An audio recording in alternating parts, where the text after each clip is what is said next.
Hello प्यारे बच्चों, एक बार फिर से आप सभी का स्वागत है गुरुकुल परिसर यूट्यूब चैनल पे। बच्चों, हमने लास्ट क्लास के अंदर चैप्टर नंबर 5 लाइट एनर्जी को स्टार्ट किया था और वहाँ पे हमने फर्स्ट कुछ लाइट से रिलेटेड कुछ बेसिक पॉइंट्स को हमने पढ़ा था। फिर हमने रिफ्लेक्शन और रिफ्रैक्शन के अंदर डिफरेंस पढ़ा था, किस तरह से दोनों प्रोसेस फिनोमिना अकर करते हैं। देन हमने वहाँ पे कॉजेज ऑफ रिफ्रैक्शन को पढ़ा था, किस वजह से रिफ्रैक्शन होता है और किस वजह से क्या वजह होती है कि जब लाइट एक मीडियम से दूसरे मीडियम में एंटर करती है तो उसकी स्पीड में चेंज होता है या वो बेंडिंग को शो करती है। तो वो भी रीज़न हमने वहाँ पे स्टडी किया था। देन हमने मीडियम्स को स्टडी किया था, optically rarer medium and optically denser medium. So ये टॉपिक्स हमने लास्ट क्लास के अंदर क्लियर किए थे। सो आई होप आप सभी को टॉपिक्स अच्छे से समझ में आ गए हैं। नाउ अब जो हमारा नेक्स्ट टॉपिक आता है ये है हमारा effects of refraction of light. So refraction of light के कुछ इफेक्ट्स होते हैं जिनको हम अपनी डे टू डे लाइफ में ऑब्जर्व कर सकते हैं। सो कुछ उनमें से कुछ इंपॉर्टेंट इफेक्ट्स को हम यहाँ पे डिस्कस करेंगे। सो चलिए देखते हैं। सो सबसे फर्स्ट इफेक्ट जो हमारा आता है यहाँ पे, अ स्टिक और pencil held obliquely and partially immersed in water appears to be bent at the water surface। तो इसका मतलब क्या हुआ, जैसा आप यहाँ पे फिगर 5.6 पे देख सकते हैं, तो हमारे पास यहाँ पे ग्लास है और ग्लास हमारा हाफ वाटर से फिल्ड है। अगर मैं इसके अंदर किसी स्टिक को रखता हूँ या किसी पेंसिल को रखता हूँ तो हमें कैसा दिखाई देगा जब हम इसको ऊपर से देखेंगे या साइड से हम देखेंगे तो हमें जो वाटर का सरफेस है ना, यहाँ पे पेंसिल थोड़ी सी कैसी दिखाई देगी कि जैसे यहाँ पे बेंड हो रही है या फिर जैसे कि ये टूट रही है यहाँ से, तो हमें ये ऐसे दिखाई देगी।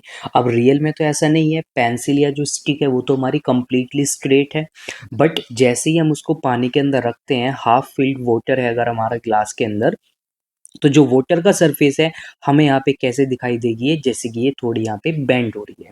अब किस वजह से हो रहा है ये हमारा रिफ्रैक्शन की ही वजह से हो रहा है, क्योंकि आपको पता है ग्लास से बाहर यहाँ पे हमारा एयर मीडियम है और ग्लास के अंदर हमारा वाटर है। तो ये हमारा कैसा हो गया, यहाँ पे हमारा डेंसर मीडियम हो गया वाटर जो है। एंड आप सभी को पता है कि जब लाइट रे रेयरर मीडियम यानी कि एयर से डेंसर मीडियम वाटर में एंटर करेगी तो वो बेंडिंग शो करती है, उसकी स्पीड जो होती है ना वो डिक्रीज हो जाती है। तो यही वजह है कि हमें यहाँ पे पेंसिल कैसी दिखाई देगी कि ये वाटर सरफेस पे थोड़ी सी बेंड हो रही है। नाउ सेकंड इफेक्ट हमारा, an object placed under water appears to be raised. Suppose करो कोई ऑब्जेक्ट हमारा पानी के अंदर रखा हुआ है। सपोज करो आप क्या लो, आप एक बकेट लो। आपको क्या करना है, आपको सिंपली एक बकेट लेनी है और बकेट को आपको क्या करना है, पानी से पूरा फिल करना है।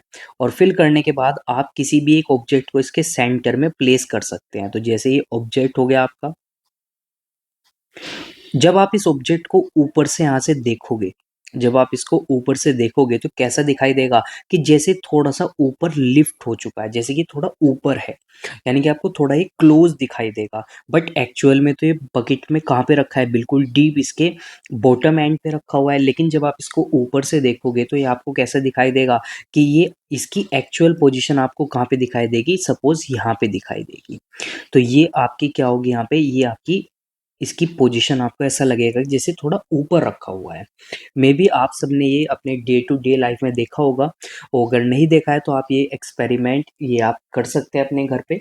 सिंपली आपको एक बकेट लेनी है, बकेट को पानी से भरना है आपको पूरा, और फिर उसके सेंटर में आपको क्या रखना है, बकेट में कोई भी ऑब्जेक्ट रखना है। आप सिंपली एक स्टोन रख सकते हैं वहाँ पे, क्योंकि वो हैवी होता है तो ईजिली पानी के अंदर आप उसको रख सकते हैं। सो आई होप आपको अच्छे से समझ में आ गया है ये इफेक्ट। नाउ नेक्स्ट इफेक्ट हमें यहाँ पे दिया हुआ है, a pool of water appears to be less deep than it actually is.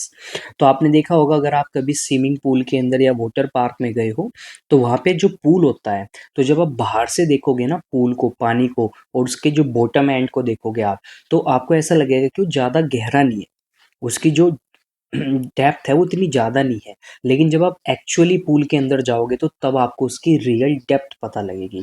यानी कि कभी भी आप बाहर से देख के ये नहीं बता सकते हो पानी कितना गहरा है।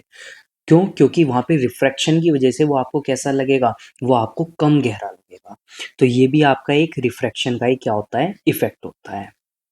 Now next, when a thick glass slab is placed over some printed matter the letters appear raised when viewed from the top.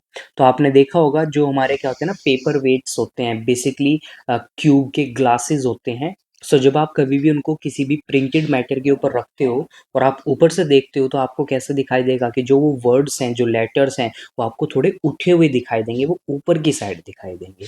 तो ये भी किस वजह से होता है आपका, ये भी आपका रिफ्रैक्शन की ही वजह से होता है। Next, a lemon kept in water in a glass tumbler appears to be bigger than its actual size when viewed from the sides। तो इसका क्या मतलब हुआ, तो आपको क्या करना है, सीधा सा आपको एक ग्लास लेना है, एक ग्लास लेना है आपको, कांच का एक ग्लास लेना है और उसको पानी से भरना है आपको, और फिर उसके अंदर आपको क्या रखना है, एक लेमन रखना है। तो जब आप उस लेमन को ना ग्लास के बाहर से साइड से देखोगे तो वो थोड़ा लेमन कैसा लगेगा, वो बिगर लगेगा आपको साइज पे देन एक्चुअल साइज। तो ये भी किस वजह से होता है, ये भी आपका रिफ्रैक्शन की ही वजह से होता है। Next, the stars appear to twinkle on a clear night. तो जब कभी भी आसमान बहुत साफ होता है और रात के समय में अगर आप क्या देखते हो, आप स्टार्स को देखते हो, तो आपको ऐसा लगेगा कि जैसे स्टार्स क्या कर रहे हैं, ट्विंकल कर रहे हैं, यानी कि टिमटिमा रहे हैं। बट एक्चुअल में ऐसा नहीं होता है, क्योंकि क्या होता है ना, स्टार से जो लाइट आ रही है, जैसी वो हमारे अर्थ के एटमॉस्फेयर में एंटर करती है, तो उसको वहाँ पे क्या फेस करना पड़ता है, रिफ्रैक्शन का फिनोमिना फेस करना पड़ता है। क्योंकि आपको मालूम है कि जो हमारी एटमॉस्फेयर है, एटमॉस्फेयर डिफरेंट डिफरेंट लेयर से बनी हुई है और सभी लेयर की अपनी अलग क्या होती है, डेंसिटी होती है। यानी कि कभी तो क्या होगा, लेयर डेंसर आ जाएगी, कभी रेयरर आ जाएगी। इस वजह से वहाँ पे क्या होता है, रिफ्रैक्शन होता है और हमें कैसा लगता है कि जो स्टार्स हैं हमारे वो ट्विंकल कर रहे हैं। Next, refraction of light causes advanced sunrise and delayed sunset. अब देखिए एक्चुअल में क्या होता है, सनराइज हो रहा है मॉर्निंग में, तो हमें ऐसा लगता है कि जैसे सन की वो एक्चुअल पोजीशन है, बट ऐसा नहीं है। सनराइज क्या होता है ना, थोड़ा एक्चुअल सन आने से पहले ही हमें उसकी क्या दिखाई दे जाती है, सन रेज दिखाई दे जाती हैं। क्यों, क्योंकि सन से भी लाइट आ रही है। जैसे ही वो लाइट हमारे एटमॉस्फेयर में एंटर करती है तो वहाँ पे क्या हो जाता है, रिफ्रैक्शन हो जाता है, तो वो हमें थोड़ा जल्दी दिखाई देती है। और ऐसे ही सेम क्या होता है, सनसेट के टाइम में होता है। यानी कि सनसेट तो हमारा क्या हो जाता है, बाद में होता है एक्चुअल, बट हमें सन की रेज है ना वो पहले ही दिखनी बंद हो जाती है। तो ये सब हमारे क्या होते हैं, ये सब इफेक्ट्स हैं जो किस वजह से हुए हैं, रिफ्रैक्शन ऑफ लाइट की वजह से हुए हैं, या आप बोल सकते हैं changing direction of light when it passes from one medium to another medium. So I hope आपको ये सभी इफेक्ट्स अच्छे से समझ में आ गए हैं, क्लियर हो गए हैं। नाउ नेक्स्ट टॉपिक हमारा आता है laws of refraction. So last class के अंदर मैं ऑलरेडी लॉज ऑफ रिफ्रैक्शन को मैं डिस्कस कर चुका हूँ। अगेन मैं थोड़ा शॉर्ट में यहाँ पे आपको एक्सप्लेन करता हूँ। तो देखिए फर्स्ट लॉ हमने पढ़ा था, तो जो फर्स्ट लॉ होता है वो रिफ्लेक्शन और रिफ्रैक्शन दोनों में ही सेम होता है। यानी कि जो इंसिडेंट रे है, रिफ्रैक्टेड रे है और नॉर्मल है, ये normal to the refracting surface all lie in the same plane. वो सभी कहाँ पे रहेंगे, वो सेम प्लेन के अंदर रहेंगे, सेम डायमेंशन के अंदर रहेंगे। सेकंड लॉ होता है हमारा, अब ये लॉ बेसिकली ना हमें एक रिलेशन देता है, किसके बीच में, जो दो हमारे मीडियम्स हैं उनके बीच में एक रिलेशन देता है। तो ये क्या बताता है हमें, it states that the ratio of sine of angle of incidence to the sine of angle of refraction for any two media is always a constant. यानी कि अगर आप साइन आई और साइन आर की रेशियो निकालोगे तो वो हमेशा क्या आएगी, आपकी कांस्टेंट आएगी। और जो कांस्टेंट होता है यहाँ पे, इसको हम एक सिंबल से डिनोट करते हैं जिसको हम बोलते हैं म्यू। तो ये हमारा एक ग्रीक लेटर होता है और इस लॉ को किसने दिया था, एक डच एस्ट्रोनॉमर ने दिया था जिसका नाम था हमारा विलीब्रोड स्नेलस। और इसी वजह से इस सेकंड लॉ को ना हम स्नेल्स लॉ भी बोलते हैं। तो आपको याद रखना है, आपसे डायरेक्ट क्वेश्चन ये भी पूछा जा सकता है, what do you mean, what is Snell's law. That means आपको वहाँ पे सेकंड लॉ ऑफ रिफ्रैक्शन को ही क्या करना है, एक्सप्लेन करना है। नाउ अब जो कांस्टेंट है ना, इस कांस्टेंट को ना हम रिफ्रैक्टिव इंडेक्स भी बोलते हैं of the second medium with respect to the first medium. For example, suppose यहाँ पे लाइट जो है ना वो एयर से ग्लास में जा रही है, लाइट कहाँ पे जा रही है? एयर से ग्लास में जा रही है। तो इसका मतलब क्या हुआ? इसका मतलब अब हमें रिफ्रैक्टिव इंडेक्स निकालना है किसका? ग्लास का with respect to the air. तो मैं सिंपली यहाँ पे क्या लिखूंगा? इस सिंबल लिखूंगा म्यू, और नीचे यहाँ पे साइड में मैं क्या कर दूंगा? ग्लास कर दूंगा, और यहाँ पे मैं साइन आई की वैल्यू पुट करूंगा, यानी कि एंगल ऑफ इंसिडेंस की वैल्यू और एंगल ऑफ रिफ्रैक्शन की वैल्यू पुट करूंगा। तो हमारे पास क्या आ जाएगा? रिफ्रैक्टिव इंडेक्स आ जाएगा ग्लास का किसके रिस्पेक्ट में? एयर के रिस्पेक्ट में। और अगर मुझे किसका निकालना हो यहाँ पे रिफ्रैक्टिव इंडेक्स एयर का, तो सिंपली ये हो जाएगा म्यू, और यहाँ पे मैं सिंपली ए कर दूंगा। तो ये आ जाएगा हमारा refractive index of air with respect to glass. So I hope आपके दोनों लोग अच्छे से क्लियर हो गए हैं, समझ में आ गए हैं। नाउ अब हम डिटेल में अच्छे से पढ़ते हैं रिफ्रैक्टिव इंडेक्स को। रिफ्रैक्टिव इंडेक्स क्या होता है? तो basically, when a ray of light suffers refraction at the boundary separating two media, the ratio of sine of angle of incidence to sine of angle of refraction is called the refractive index for the second medium with respect to the first medium। तो जैसा भी मैंने पीछे आपको समझाया कि refractive index क्या होता है, तो ये रेशो होती है हमारी sine angle i and sine angle r की, और ये हमेशा क्या रहेगी? हमारी कांस्टेंट रहेगी, यानी कि कभी भी चेंज नहीं होगी, चाहे आई और आर की वैल्यू चेंज होती रहे, वो हमेशा क्या रहेगी? हमारी कांस्टेंट रहेगी। नाउ अब जो रिफ्रैक्टिव इंडेक्स होता है ना, ये एक नंबर होता है सिंपली, और ये एक यूनिटलेस क्वांटिटी होती है, यानी कि इसकी कोई यूनिट नहीं होती है।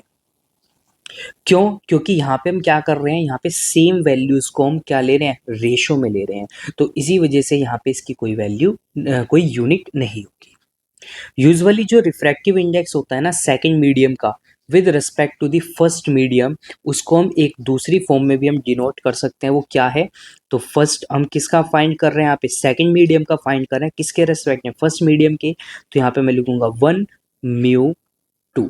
तो ये हो जाएगा हमारा रिफ्रैक्टिव इंडेक्स सेकंड मीडियम का फर्स्ट के रिस्पेक्ट में। और अगर मुझे किसका निकालना हो? फर्स्ट का निकालना हो सेकंड के रिस्पेक्ट में, तो ये हो जाएगा 2 म्यू 1। तो ये यहाँ पे रिप्रेजेंटेशन का इनका क्या होता है? मेथड होता है। Now refractive index of a medium also represents the ratio of speed of light in vacuum to the speed of light in a medium, and it basically measures the change in the speed of light as it travels from one medium into another medium। तो जैसा मैंने आपको last class में भी बताया था कि जो रिफ्रैक्टिव इंडेक्स है ना, ये हमें एक वैल्यू देता है, यह हमें ये बताता है कि जब लाइट एक मीडियम से दूसरे मीडियम में एंटर करेगी, तो या तो उसमें कितनी बेंडिंग हो रही है, या फिर उसकी स्पीड में कितना चेंज आ रहा है। तो ये हमें कौन बताता है? ये हमें रिफ्रैक्टिव इंडेक्स बताता है। तो अब देखिए हमारे पास दो फॉर्मूले आ गए यहाँ पे रिफ्रैक्टिव इंडेक्स के। तो एक तो आ गया हमारे पास sine i upon sine r. Now second formula है हमारे पास speed of light in vacuum divided by speed of light in medium. तो speed of light in vacuum आप सभी को मालूम है 3 इंटू 10⁸ मीटर पर सेकेंड लेंगे हम। और जो भी हमें पर्टिकुलर मीडियम गिवन है, चाहे वो एयर हो, ग्लास हो, वाटर हो, या कोई और हमारा मीडियम हो, तो जितनी उसमें स्पीड गिवन होगी हमारी, हम उससे क्या कर देंगे? Speed of light in vacuum को डिवाइड कर देंगे। तो हमारे पास किसकी वैल्यू आ जाएगी? रिफ्रैक्टिव इंडेक्स की वैल्यू आ जाएगी उस पर्टिकुलर मीडियम की। Now refractive index of glass with respect to air is nearly 1.5। तो जो रिफ्रैक्टिव इंडेक्स होता है ना ग्लास का, किसके रेस्पेक्ट में? एयर के रेस्पेक्ट में, वो कितना होता है हमारा? 1.5 होता है। तो इसका क्या मतलब हुआ? इसका मतलब होता है speed of light in glass is approximately 23 times of that in air. Similarly refractive index of water with respect to air is nearly 1.33। तो इसका मतलब क्या होता है कि light travels in water with a speed which is approximately 34 times its speed in air. तो ये हमारा मीनिंग होता है रिफ्रैक्टिव इंडेक्स का। सो आई होप आप सभी को अच्छे से क्लियर हो गया है रिफ्रैक्टिव इंडेक्स का कंसेप्ट। नाउ डाउन साइड आपको यहाँ पे एक टेबल गिवन है। इस टेबल में आपको एक कॉलम में कुछ सब्सटेंस, कुछ मीडियम्स गिवन है, और दूसरे कॉलम में आपको रिफ्रैक्टिव इंडेक्स की वैल्यू गिवन है। तो सबसे फर्स्ट आता है हमारा एयर। तो एयर का रिफ्रैक्टिव इंडेक्स अप्रॉक्स हम 1 लेके चलते हैं, एक्चुअली ये होता 1.0003 होता है, बट इसको हम अप्रॉक्स 1 लेके चल सकते हैं। आइस का जो रिफ्रैक्टिव इंडेक्स होता है वो 1.31 होता है। वाटर का रिफ्रैक्टिव इंडेक्स 1.33 होता है, थोड़ा सा स्लाइटली ज़्यादा होता है आइस से। अल्कोहल का रिफ्रैक्टिव इंडेक्स 1.36 होता है हमारा। सल्फ्यूरिक एसिड का रिफ्रैक्टिव इंडेक्स 1.43 होता है। कैरोसिन का रिफ्रैक्टिव इंडेक्स हमारा 1.44 होता है। टर्पेंटाइन ऑयल का हमारा रिफ्रैक्टिव इंडेक्स 1.47 होता है। तो अब देखिए इसका सिंपली सा क्या मतलब है कि जैसे जैसे मीडियम की डेंसिटी बढ़ती जाएगी तो उसका रिफ्रैक्टिव इंडेक्स भी क्या होता जाएगा, वो भी बढ़ता जाएगा। क्यों? क्योंकि लाइट की स्पीड उस मीडियम से उतनी ही क्या हो जाएगी, स्लो हो जाएगी। एंड हमने अभी यहाँ पे पढ़ा कि जो रिफ्रैक्टिव इंडेक्स होता है ना, वो रेशो होती है हमारी speed of light in vacuum divided by speed of light in medium. And आप सभी को पता है लाइट की जो स्पीड है ना, वो मैक्सिमम किस में होगी, वैक्यूम में होगी, और उससे कम किस में होगी, बाकी कोई भी मीडियम ले लो आप, उनमें हमेशा क्या रहेगी, लाइट की स्पीड थोड़ी कम ही रहेगी। तो जैसे जैसे डेंसिटी बढ़ेगी तो स्पीड ऑफ लाइट और कम हो जाएगी। और अब आपको पता है कि डिनोमिनेटर में अगर हम एक स्मॉलर वैल्यू, जितनी स्मॉलर वैल्यू लेते जाएंगे उतनी ही वैल्यू यहाँ पे हमारी क्या होती जाएगी, बढ़ती जाएगी रिफ्रैक्टिव इंडेक्स की। सो आई होप आप सभी को अच्छे से क्लियर हो गया है, समझ में आ गया है। नाउ अब हमारे पास यहाँ पे कुछ और सब्सटेंसेस दिए हुए हैं, जैसे कि बेंजीन हो गया। तो बेंजीन एक ऑर्गेनिक सॉल्वेंट होता है हमारा, उसकी 1.50 होता है refractive index. Then crown glass, carbon disulphide, dense flint glass, ruby, sapphire, diamond. तो ये कुछ और आपको यहाँ पे मीडियम्स दिए हुए हैं, और इन सभी का रिफ्रैक्टिव इंडेक्स क्या होगा, आपका और इंक्रीज करता चला जाएगा। सो आई होप आप सभी को रिफ्रैक्टिव इंडेक्स का कंसेप्ट अच्छे से क्लियर हो गया है, समझ में आ गया है। नाउ जो हमारा अब यहाँ पे नेक्स्ट टॉपिक आता है, ये है हमारा refraction of light through a glass slab. तो जैसा मैंने आपको फर्स्ट क्लास के अंदर समझाया था, रिफ्रैक्शन ऑफ लाइट किस तरह से वर्क करता है, तो किस तरह से होता है ग्लास ब्लॉक के थ्रू, ग्लास स्लैब के थ्रू, तो वही सेम आपको कंसेप्ट यहाँ पे दोबारा बताया हुआ है। आपको ध्यान क्या रखना है, इंसिडेंट रे कहाँ पे वो स्ट्राइक कर रही है, पॉइंट ऑफ इंसिडेंस बोलेंगे, फिर वहाँ से हम नॉर्मल ड्रॉ कर देंगे जो परपेंडिकुलर होगी यहाँ पे ग्लास स्लेब के सरफेस से। देन रिफ्रैक्टेड रे पास होगी, एंगल ऑफ रिफ्रैक्शन हो गया हमारा, एंगल ऑफ इंसिडेंस हो गया। और जैसे ही ये रे, रिफ्रैक्टेड रे इमर्ज करेगी, बाहर निकलेगी कहाँ से, ग्लास स्लैब से, तो इसको हम वापस यहाँ पे इस पॉइंट पे हम नॉर्मल ड्रॉ करते हैं। एंड देन इमरजेंट रे और नॉर्मल के बीच में जो एंगल बनेगा उसको हम बोलते हैं एंगल ऑफ इमरजेंस। नाउ अब यहाँ पे एक और पॉइंट क्या आता है हमारे पास, अब आप देख सकते हैं ये जो ए ओ है, ये हमारी यहाँ पे एक्चुअल इंसिडेंट रे थी, बट जैसे इसने एंटर किया ग्लास स्लेब के अंदर तो ये बैंड हो गई। बट अगर मैं इसको एक्चुअल पाथ पे यहाँ पे आगे ड्रॉ करता हूँ तो ये इसका एक्चुअल पाथ आएगा, और ये नेक्स्ट हमारा पाथ किसका है, इमरजेंट रे का पाथ है। तो अब इन दोनों के बीच में जो ये डिफरेंस आया ना हमारा, इन दोनों के बीच में जो ये डिफरेंस आ रहा है ना हमारा, इसी डिफरेंस को हम क्या बोलते हैं, लेटरल डिस्प्लेसमेंट बोलते हैं। और इसी डिफरेंस की वजह से क्या होता है, जैसे हमने इफेक्ट्स को पढ़ा था ना, रिफ्रैक्शन के इफेक्ट्स पढ़े थे कि जो पेंसिल थी वो बेंट हो रही थी उस सरफेस से, तो वो इसी लेटरल डिस्प्लेसमेंट की वजह से ही होता है। जो रिफ्रैक्शन के हम इफेक्ट्स पढ़ते हैं, देखते हैं अपने डे टू डे लाइफ में, बेसिकली वो किसके रिजल्ट होते हैं, लेटरल डिस्प्लेसमेंट के ही रिजल्ट होते हैं। सो आई होप आप सभी को अच्छे से समझ में आ गया है किस तरह से यहाँ पे वर्क करता है रिफ्रैक्शन। चलिए अब हम आगे मूव करते हैं। नाउ अब आगे आपको ये एक एक्टिविटी गिवन है जिसमें आपको अंडरस्टैंड करना है, जिसका एम है bye tracing a ray of light through a glass slab. तो आपको यहाँ पे रिफ्रैक्शन को स्टडी करना है, सो ये एक्टिविटी आप पढ़ सकते हैं। नाउ अब हम आगे बात करते हैं refraction through a prism. Prism के थ्रू किस तरह से रिफ्रैक्शन होगा लाइट का। अब आपको मालूम होना चाहिए प्रिज्म होता क्या है बेसिकली। तो प्रिज्म क्या होता है ना, ये एक तरह का ऑब्जेक्ट होता है जो किसी भी ट्रांसपेरेंट मटेरियल से बना होगा, जैसे कि ग्लास हो सकता है, वहाँ पे प्लास्टिक हो सकती है, और उसके एटलीस्ट कितने सरफेस होने चाहिए, दो फ्लैट सरफेस होने चाहिए, और जब वो दोनों फ्लैट सरफेस एक दूसरे के साथ ज्वाइन करेंगे तो वो एक एंगल बनाना चाहिए। कौन सा angle? Acute angle. So acute angle आप सभी को मालूम है, जो लेस देन 90 डिग्री होगा। सो जब वो उन दोनों सरफेस को हम आपस में ज्वाइन करेंगे तो उनके बीच में जो एंगल होगा ना हमारा, वो हमेशा एक्यूट एंगल आएगा। नाउ अब आप फिगर 5.9 में देख सकते हैं, तो ये हमारा क्या है? एक प्रिज्म है, और इसके ये दो सरफेस हो गई, ये दो फ्लैट सरफेस हो गए, और ये दोनों आपस में ज्वाइन हो रहे हैं इस पॉइंट पे। तो ये जो एंगल बन रहा है ना, ये हमारा यहाँ पे कौन सा एंगल होगा? ये हमारा एक्यूट एंगल होगा, यानी कि इसकी वैल्यू 90 डिग्री से क्या होगी? लेस होगी। सो आई होप आपको अच्छे से समझ में आ गया प्रिज्म होता क्या है। अब देखिए, बेसिकली प्रिज्म, सपोज करो हमने यहाँ पे प्रिज्म जो लिया ना, वो ग्लास का बना हुआ है हमारा। अब आपको मालूम है कि जो ग्लास होता है ना, वो डेंसर होता है किससे? एयर से ज़्यादा। एयर से क्या होता है? डेंसर होता है। दैट मीन्स जब लाइट की रे एयर से कहाँ पे जाएगी? ग्लास के अंदर जाएगी, तो उसमें क्या होगी? एक बेंडिंग होगी, और वो बेंडिंग क्या होगी हमारी? टुवार्ड्स दी नॉर्मल होगी, नॉर्मल की तरफ हो जाएगी वो। Now path of light as it enters a denser medium like glass or water from a rarer medium like air, then हम यहाँ पे क्या ऑब्जर्व करेंगे? हम ऑब्जर्व करेंगे बेंडिंग होना, यानी कि जो स्पीड है ना लाइट की, वो चेंज हो जाएगी, जिसकी वजह से वहाँ पे क्या होगी? बेंडिंग होगी। और जैसा हमने वहाँ पे पढ़ा था कि हमारे पास वहाँ पे फिर तीन रेज हो जाएंगी, इंसिडेंट रे, रिफ्रैक्टेड रे, एंड जो रे एंड बाहर आएगी निकल के इमर्ज करेगी, उसको हम इमरजेंट रे बोलेंगे। तो सेम हम यहाँ पे भी क्या करेंगे? यहाँ पे भी स्टडी करेंगे।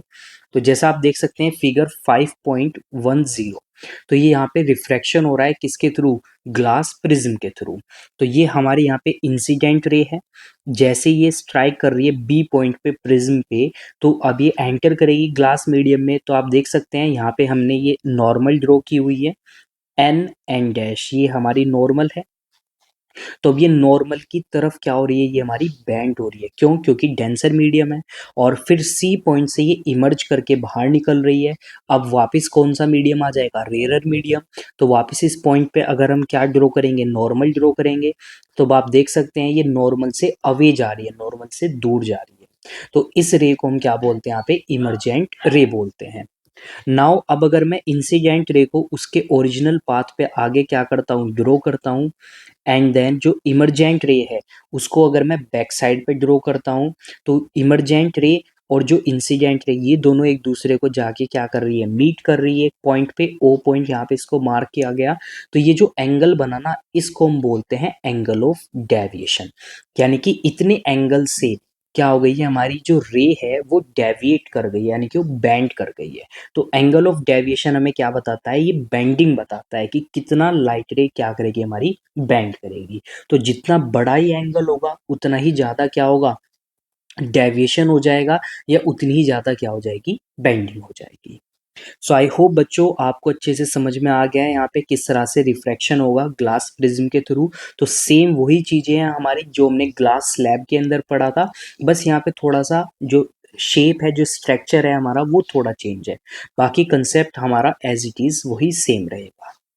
सो चलिए अब हम आगे मूव करते हैं। सो अब यहाँ पे आगे हमें कुछ क्वेश्चंस मिलते हैं, टेस्ट योर अंडरस्टैंडिंग। सो चलिए इन क्वेश्चंस को अब हम देखते हैं यहाँ पे। तो ट्रू फॉल्स है हमारे questions, write T for true and F for false statement. तो चलिए फर्स्ट स्टेटमेंट हम यहाँ पे देखते हैं। तो फर्स्ट स्टेटमेंट हमें बोला है, ray of light refracted into the other medium through the boundary is known as refracted ray. So में यहाँ पे बोला गया है कि जो लाइट रे रिफ्रैक्ट होके जाती है एक मीडियम से दूसरे मीडियम में, क्या हम उसको रिफ्रैक्टेड रे बोलते हैं? सो यस, हम उसको क्या बोलते हैं? रिफ्रैक्टेड रे बोलते हैं। दैट मीन्स फर्स्ट स्टेटमेंट हमारी क्या हो गई है? ट्रू हो गई है। Now second statement, the perpendicular drawn at the point of incidence on the boundary is called the normal। सो जिस जो हम परपेंडिकुलर ड्रॉ करते हैं बाउंड्री से, क्या हम उसको नॉर्मल बोलते हैं? सो यस, हम उसको नॉर्मल ही बोलते हैं। तो ये सेकंड स्टेटमेंट भी हमारी ट्रू हो गई है। Third statement, Snell's law is named after the physicist Willebrord Snell. So yes, Snell's law इन्हीं साइंटिस्ट के नेम के बाद में दिया गया था। सो दैट मीन्स ये स्टेटमेंट भी हमारी ट्रू हो गई है। A medium which allows the ray of light to pass through it is known as transparent medium. So देखिए मैंने फर्स्ट क्लास के अंदर आपको बताया था तीन तरह के मीडियम होते हैं हमारे, transparent, translucent and opaque. And transparent medium हमारा वो मीडियम था जो लाइट रे को क्या करता है, पास करता है अपने थ्रू। जितनी भी लाइट रे, जो भी लाइट उसके ऊपर फॉल करेगी सभी लाइट को क्या कर देगा, पास कर देगा। दैट मीन्स ये स्टेटमेंट भी हमारी क्या हो गई है, ट्रू हो गई है। Now next fifth one, when a ray of light enters an optically denser medium it is deviated away from the normal। so जब एक ray of light एक denser medium में enter करेगी क्या वो normal से दूर डेविएट होगी? सो नहीं, वो तो नॉर्मल के क्या होती है, टुवार्ड्स बैंड होती है। सो ये स्टेटमेंट हमारी क्या हो गई यहाँ पे, फॉल्स हो गई है। Now next statement, a ray light ray moving into air from water will bend towards the normal. So देखिए अब यहाँ पे एयर से कहाँ पे जा रही है, वो वाटर में जा रही है, इनटू अरे of light moving into air from water, यानी कि वाटर से कहाँ पे जा रही है, एयर में जा रही है, यानी कि डेंसर मीडियम से रेयरर मीडियम में जा रही है। तो डेंसर से रेयर का मतलब है कि वो अवे जाएगी नॉर्मल से, बट यहाँ पे हमें क्या दिया हुआ है कि वो नॉर्मल के पास जा रही है। तो दैट मीन्स ये स्टेटमेंट भी हमारी क्या हो गई, यहाँ पे फॉल्स हो गई है। सो आई होप आपको ये क्वेश्चंस अच्छे से क्लियर हो गए हैं, समझ में आ गए हैं। सो चलिए अब हम मूव करते हैं नेक्स्ट टॉपिक पे। सो नेक्स्ट टॉपिक आते हैं हमारे कर्व्ड मिरर्स। तो देखिए प्लेन मिरर आप सभी को मालूम है जिसका सरफेस क्या होता है, हमारा फ्लैट होता है। अब नेक्स्ट हमारे पास कैटेगरी आती है कर्व्ड मिरर्स की। तो कर्व मिरर का मतलब है कि जिनका सरफेस क्या होगा, कर्व्ड सरफेस होगा। तो चलिए देखते हैं मिरर्स को।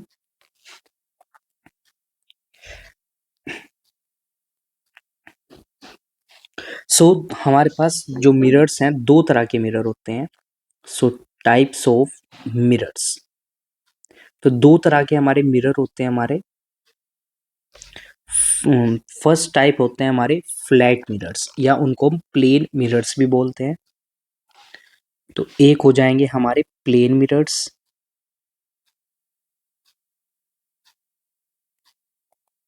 और दूसरे हो जाएंगे हमारे स्पेरिकल मिरर्स, या फिर इनको हम एक दूसरा नाम भी दे देते हैं कर्व्ड मिरर्स, बिकॉज इनका जो सरफेस है ना वो कर्व सरफेस होता है।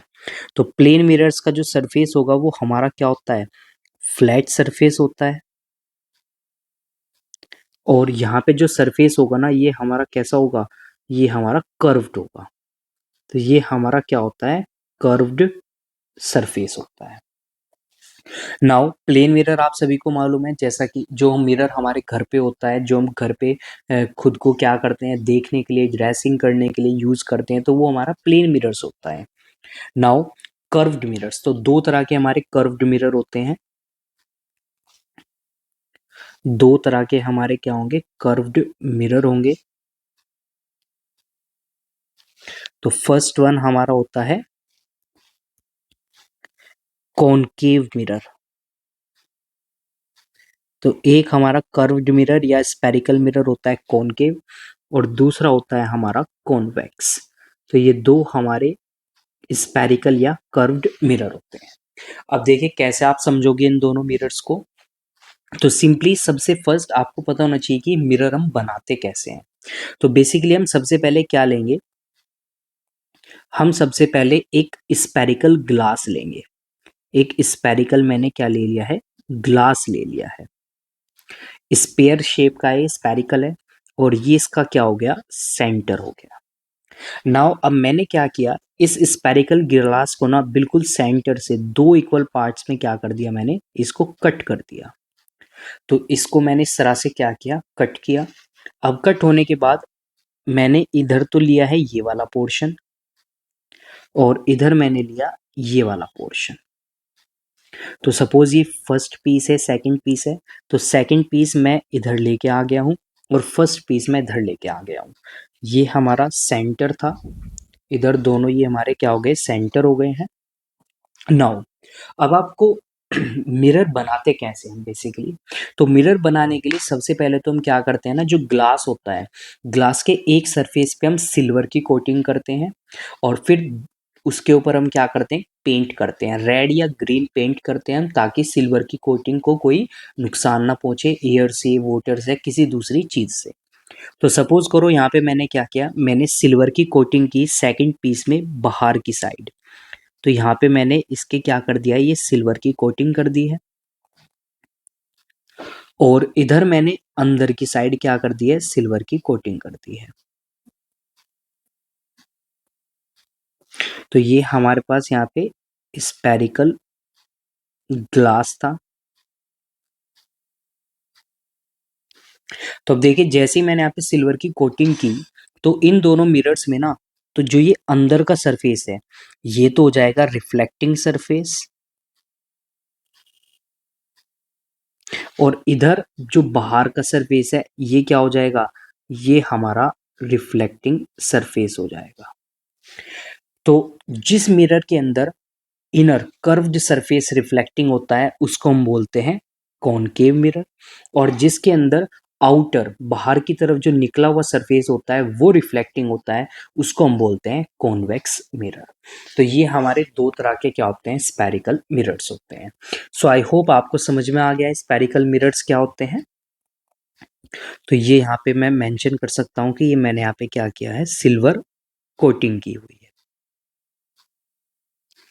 और इधर भी यहाँ पे मैंने अंदर की साइड क्या किया हुआ है, ये सिल्वर की कोटिंग की हुई है। और सिल्वर कोटिंग के बाद हम इसके ऊपर क्या करेंगे, यहाँ पे पेंट की कोटिंग करेंगे, ताकि सिल्वर की जो कोटिंग है वो प्रोटेक्टेड रहे। सो आई होप बच्चों आपको समझ में आ गया है कॉनकेव एंड कॉन्वेक्स मिरर क्या होते हैं।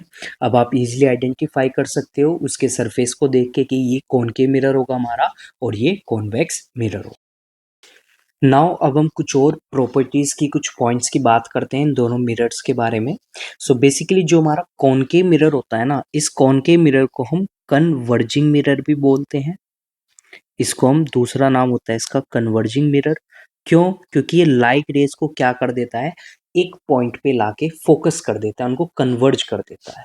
और जो कॉन्वेक्स मिरर होता है हमारा, इसको हम डाइवर्जिंग मिरर भी बोलते हैं। क्यों? क्योंकि लाइट रेज को क्या करता है ना, ये डाइवर्ज कर देता है, उनको फैला देता है चारों साइड में, यानी कि बाहर की तरफ उनको फैला देता है। और जो कॉनकेव मिरर है, ये उनको कन्वर्ज कर देता है पॉइंट पे लाके। तो इनके आपको ये याद रखना है कि कॉनकेव मिरर को कन्वर्जिंग मिरर बोलते हैं और कॉन्वेक्स मिरर को हम डाइवर्जिंग मिरर बोलते हैं। सो आई होप आपको अच्छे से क्लियर हो गया है, समझ में आ गया है। सो चलिए अब हम देखते हैं बुक के अंदर हमें यहाँ पे क्या गिवन है। सो देखिए, all the mirrors are not straight like plane mirrors. कुछ मिरर्स हमारे क्या होते हैं, कर्व्ड भी होते हैं, और इसके अंदर एग्जाम्पल आ जाता है हमारा स्पेरिकल मिरर्स का। अब कर्व मिरर किसको बोलेंगे, सो जिसका जो रिफ्लेक्टिंग सरफेस होता है ना, वो किसका पार्ट होता है, एक होलो स्पेयर ऑफ ग्लास का पार्ट होता है। तो जैसा मैंने आपको बताया, मैंने स्टार्टिंग में क्या लिया था, एक ग्लास लिया था, स्पेरिकल ग्लास लिया था, होलो स्पेरिकल ग्लास। उसको मैंने दो इक्वल पार्ट में क्या किया, कट किया, डिवाइड किया, और फिर मैंने एक पार्ट में तो क्या किया, बाहर की तरफ कोटिंग की, और एक में मैंने अंदर की तरफ सिल्वर की कोटिंग की। तो जो दूसरा उनका अपोजिट सरफेस था वो क्या बन गया, वहां पे रिफ्लेक्टिंग सरफेस हो गया हमारा। तो अब यहाँ पे बोला है, the inside surface of a hollow sphere of glass is bent in or concave, but the outside surface of a hollow sphere of glass is bulging out, यानी कि कॉन्वेक्स। यानी कि जो बाहर की तरफ निकला हुआ होगा सरफेस, उसको कॉन्वेक्स बोलते हैं, और जो अंदर की तरफ बेंट हुआ होगा उसको हम कॉनकेव बोलते हैं। तो इसी वजह से यहाँ पे हमारे पास कर्व्ड मिरर दो तरह के होते हैं, कॉनकेव मिरर और convex mirror. So I hope आपको अच्छे से समझ में आ गए दोनों टाइप के मिरर क्या होते हैं, इनकी शेप, इनका स्ट्रक्चर। सो चलिए अब हम आगे चलते हैं। सो अब हम आगे बात करते हैं terms related to spherical mirrors. तो स्पेरिकल मिरर से रिलेटेड हमारी कुछ टर्म्स होती हैं, तो चलिए उन टर्म्स को आपको मालूम होना बहुत ज़्यादा जरूरी होता है। तो सबसे फर्स्ट टर्म होती है हमारी अपर्चर। अभी अपर्चर क्या होता है basically, so the surface of the mirror in which the reflection of light takes place is called an aperture. तो जैसा आप यहाँ पे देख सकते हैं, ये हमारे पास यहाँ पे एक कॉनकेव मिरर है। सो इस कॉनकेव मिरर में जो पॉइंट ए है, ए पॉइंट से बी पॉइंट तक, यहीं तक हमने क्या की हुई है, सिल्वर की कोटिंग की हुई है।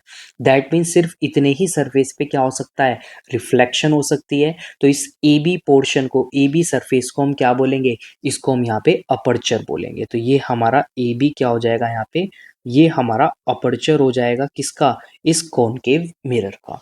एंड सेम कंसेप्ट किसके साथ होगा, कॉन्वेक्स मिरर के साथ होगा। तो कॉन्वेक्स मिरर में भी हमने ए से लेके बी पॉइंट तक ही क्या की हुई है, सिल्वर की कोटिंग की हुई है।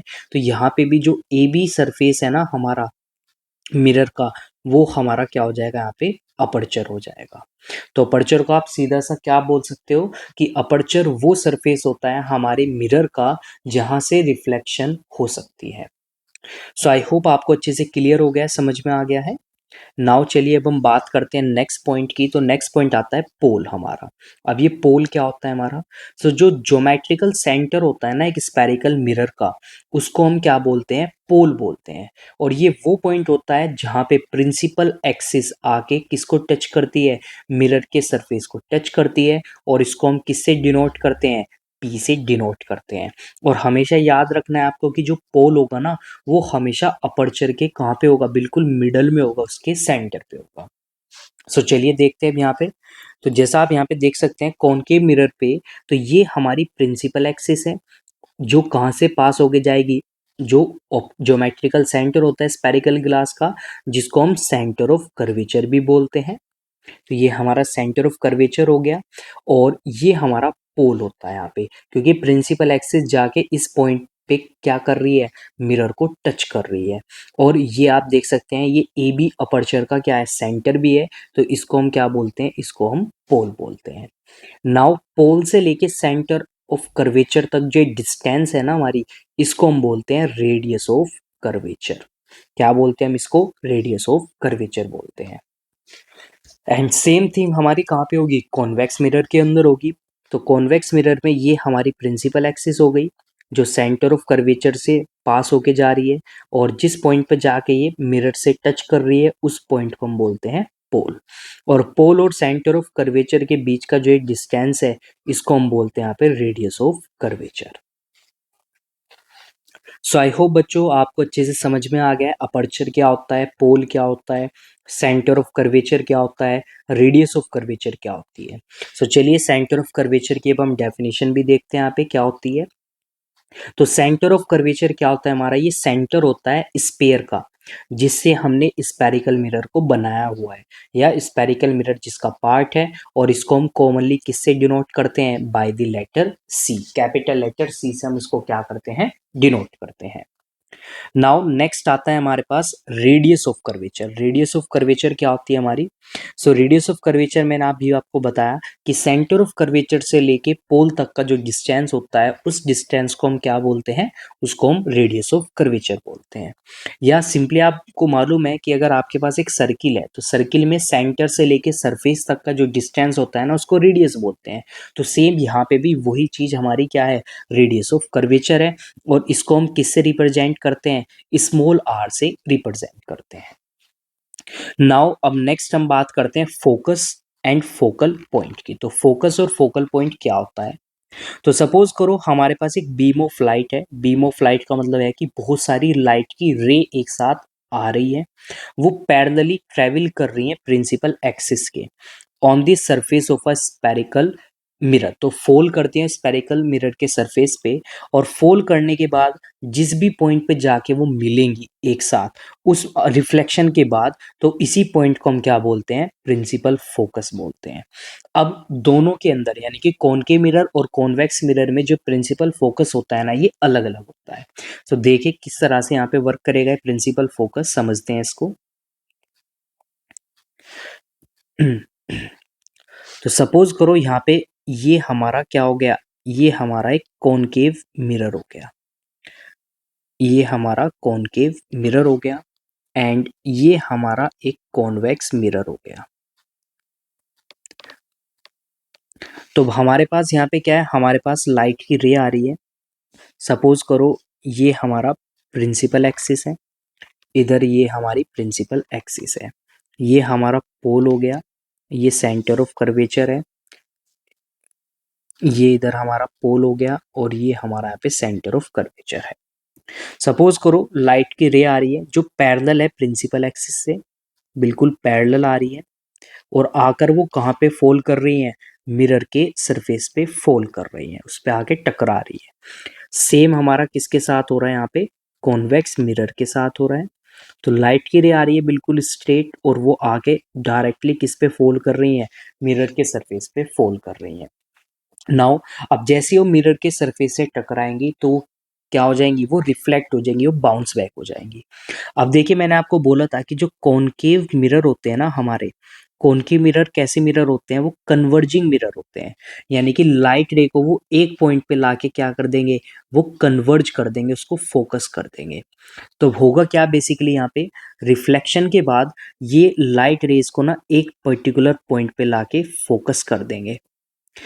सारी लाइट रे को, कोई सी भी लाइट रे हो हमारी, सभी लाइट रेज को ये एक पॉइंट पे लाके क्या कर देंगे, फोकस कर देंगे। तो जिस पॉइंट पे लाके फोकस करेंगे ना लाइट रेज को, इसी को हम बोलते हैं फोकस या फोकल पॉइंट।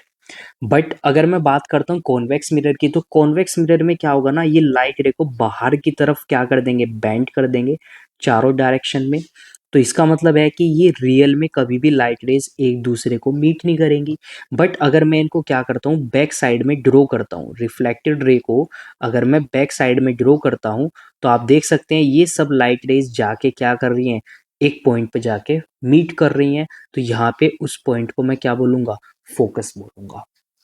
दैट मीन्स क्या होता है कि कॉनकेव मिरर में तो वो एक्चुअल में मीट करती हैं, after reflection, after reflection they meet in actual, actual में वो मीट करती हैं। बट कॉन्वेक्स मिरर में क्या होगा, after reflection, after reflection they appears to meet, ऐसा लगता है कि जैसे वो मिल रही है एक जगह पे आके, appears to meet, but real में ऐसा नहीं होता है। और इसी पॉइंट के बेसिस पे जो ये इमेज बनाते हैं, उन इमेज के कैरेक्टरिस्टिक भी क्या होते हैं, डिफरेंट होते हैं, जिनको हम आगे भी स्टडी करेंगे, समझेंगे, पढ़ेंगे। सो आई होप आप सभी को समझ में आ गया है कि फोकस क्या होता है, फोकस पॉइंट क्या होता है हमारा। सो चलिए अब हम बात करते हैं आगे नेक्स्ट पॉइंट की। तो नेक्स्ट पॉइंट हमारा यहाँ पे आता है, और फोकस को हम एफ से डिनोट करते हैं, तो ये भी आपको याद रखना है, फोकस पॉइंट को हम डिनोट करते हैं एफ से। नेक्स्ट आती है हमारी फोकल लेंथ। अब ये फोकल लेंथ क्या होती है हमारी, तो फोकस के बीच में और पोल के बीच में जो डिस्टेंस होता है, फोकस से लेके पोल के बीच में जो डिस्टेंस होगा ना, इसी को हम क्या बोलते हैं, फोकल लेंथ बोलते हैं, और इसको हम स्मॉल एफ से क्या करते हैं, डिनोट करते हैं। नेक्स्ट, जो फोकल लेंथ होती है हमारी, वो हमेशा रेडियस ऑफ कर्वेचर का क्या होती है, हाफ होती है। किसका हाफ होती है, रेडियस ऑफ कर्वेचर का हाफ होती है, यानी कि फोकस पॉइंट हमेशा सेंटर ऑफ कर्वेचर और पोल के बीच में रहेगा, उसके सेंटर में रहेगा। सो आई होप आपको ये सभी टर्म्स अच्छे से क्लियर हो गई हैं, focal length, focus, radius of curvature, pole, centre of curvature, aperture, principal axis. So चलिए बच्चों, आज की क्लास को हम सिर्फ यहीं तक रखते हैं। नेक्स्ट क्लास में हम यूजेस ऑफ स्फेरिकल मिरर्स को स्टडी करेंगे, एंड देन हम पढ़ेंगे rules for the image formation in spherical mirrors. So बच्चों, अगर आपको टॉपिक्स अच्छे से क्लियर हो गई है, क्लास अगर अच्छी लगी आपको, सो प्लीज़ क्लास को लाइक कीजिए, शेयर कीजिए अपने फ्रेंड्स के साथ में, कमेंट कीजिए, एंड चैनल को सब्सक्राइब कीजिए। सो थैंक यू बच्चों for joining this class. We will meet in the next class.